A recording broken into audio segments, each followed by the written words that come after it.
Hello and welcome to another crochet tutorial. Today I'm going to be showing you some tips and tricks when it comes to safety eyes and stitch markers. So in view I have mostly safety eyes and stitch markers. I have a few of the animals with examples that I'll have to put under the camera so you can see. So many of you might not know what safety eyes actually are. Although if you've been crocheting and making this type of stuff for a while, you should know. But for those of you that are new and want to know what the heck safety eyes are, they're basically the eyes that you put in your creations. But what makes them, the safety part of it is how they actually work to stay in place and that baby cannot pull these off. Okay? So when you get them, there's two parts. I'll grab a bit larger one so it's easier to see. There's the actual eye that you see at the front, and then there's the backing. Now, these eyes have a bit of a groove. And that is where this little bit here hooks into. There's a bit of a raised part there, and right here will fit under one of these grooves. Woo! Sorry about that. Under one of these grooves and be pinched inside there, and it won't move. So that way, no matter how much is tugged on this, it just stays. And I have one that I made a mistake on, actually. It was meant for this owl, but I forgot to put this part in. And these ones are older ones that actually have a metal backing to it and no grooves. They just actually grip onto it and don't move. So that's why I had to make a new one. It's because these do not come undone. They just stay there. Okay, so those are safety eyes. These are ones I got from, I think these were either Michael's or Joann's, and then these ones here I got from Hobby Lobby. Animal eyes is another thing they're called. But in your directions for Amigurumi, they're called safety eyes. And see, these ones also have the grooves. And the plastic bits that fit under there. I'm going to pull one of these out.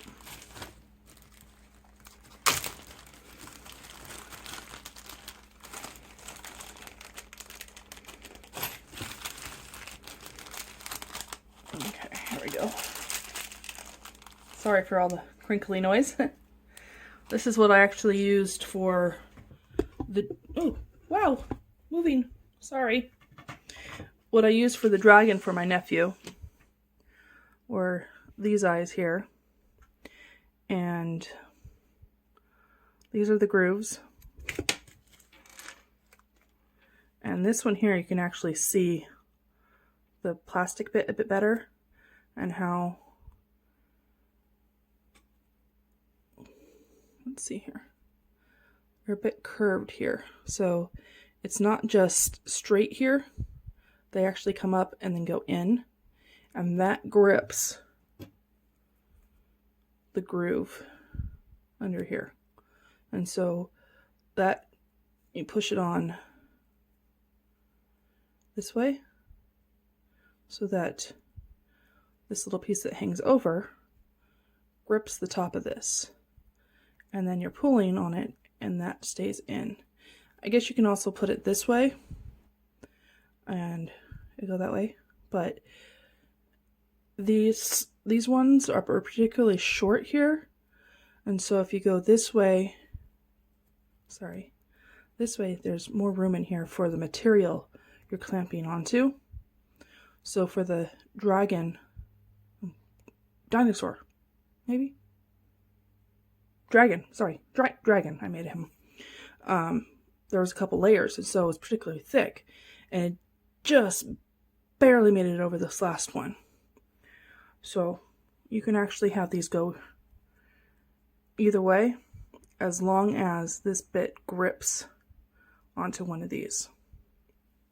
So those are safety eyes. So this is an owl that I made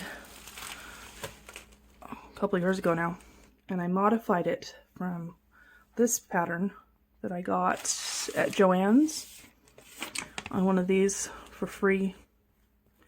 And so I modified everything to make it an owl. This was out of a book. Bit of an elephant there, and safety eyes. And this is my newest creation, the dino corn. And this one here is from this book. And so now I'm going to move on to stitch markers and different ways you can use them. Now, quite obviously is to marker stitch, of course, but there are multiple uses for marking stitches in different places. So this particular pattern called to mark the sides, and also this part here that marked the center of the bottom where the neck is going to connect, and also this is the body and this is where the arms are going to connect.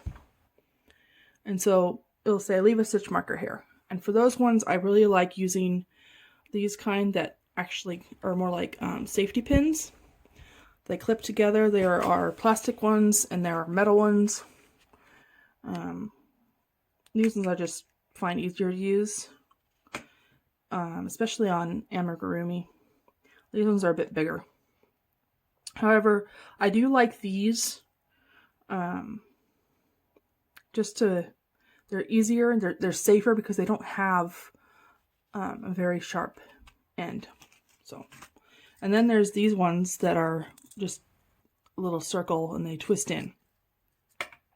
Okay. Another use that I like to use them for is, for example, on this bit, I think it's going to be a leg, I marked this stitch here because I then, after this row, I had to do, I think it's 5 rows of the same amount of stitches. So that's why it's going up like that. And instead of counting the same number of stitches around and around and around, I simply mark here.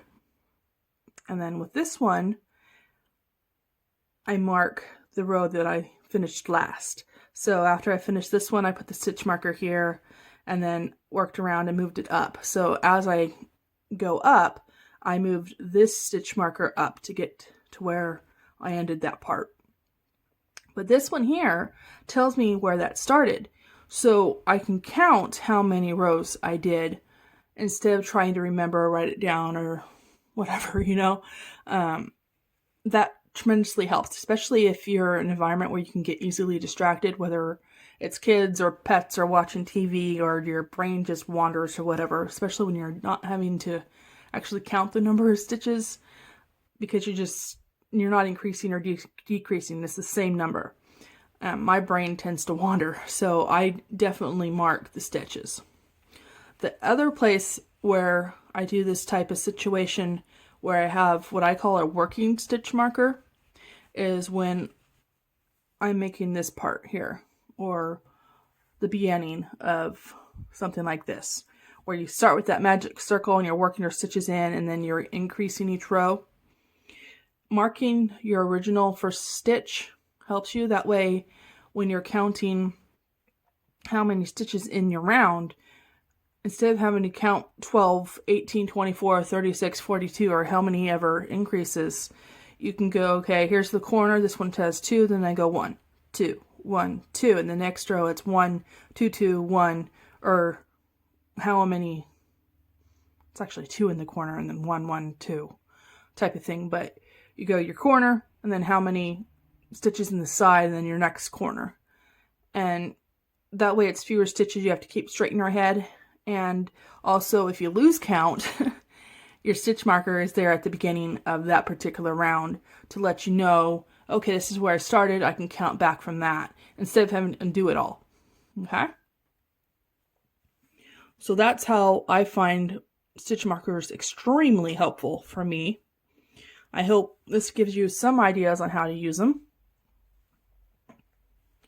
I know when I first began, I didn't have any stitch markers, and I didn't really see the need for them until I actually got into this type of crochet, the Amigurumi, and having that stitch marker tremendously helps. So those are just some tips and tricks. Next video, I will tell you a few more tips and tricks when it comes to Amigurumi. I'll do the how to increase and decrease and how to do a semi-invisible seam. So I'll point that out in the next video. I'll be using these same props as well because I learned the invisible seam after making these. And you can see the difference between my old ones and my new ones. So stay tuned for that. That should be up in 3 days. My posting schedule hopefully will stay every 3 days. The only delay is however long the video actually takes to upload. The last few have gotten like halfway uploaded and then it like crashed and went down to like 10% for some reason. I have no idea why. And so it took like 24 hours for the video just to load.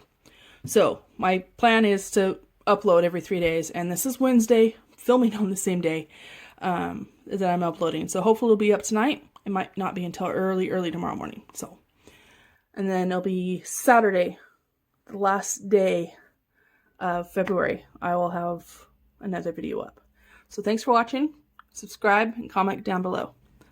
See you next time. Bye.